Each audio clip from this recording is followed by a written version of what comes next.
এই দুপুরবেলা ভাত তো খেতে পাচ্ছি না জ্বরের জন্য, এই জন্য ঢেঁড়স আর আলু সিদ্ধ করলাম। এটা পেঁয়াজ দিয়ে মেখে যদি খেতে পারি, সিদ্ধ করে নিলাম। এবার এই জ্বরের জন্য মুখে একদম রুচি নেই। তরকারিও রয়েছে, ডালও করেছি, কিন্তু খেতে পাচ্ছি না। কি করব? এবার করেছি ঢেঁড়স সিদ্ধ। দেখি ঢেঁড়স সিদ্ধ দিয়ে খেতে পারি কিনা।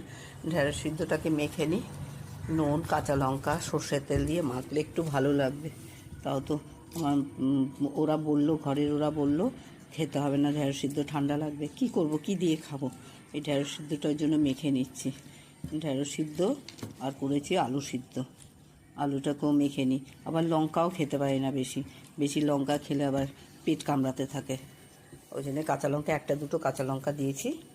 এই যে সর্ষের তেলটা দিয়ে দিচ্ছি, আর আলু সিদ্ধটা এবার মেখে নেব। এই দিয়ে যদি দুটো খেতে পারি, একদম শরীর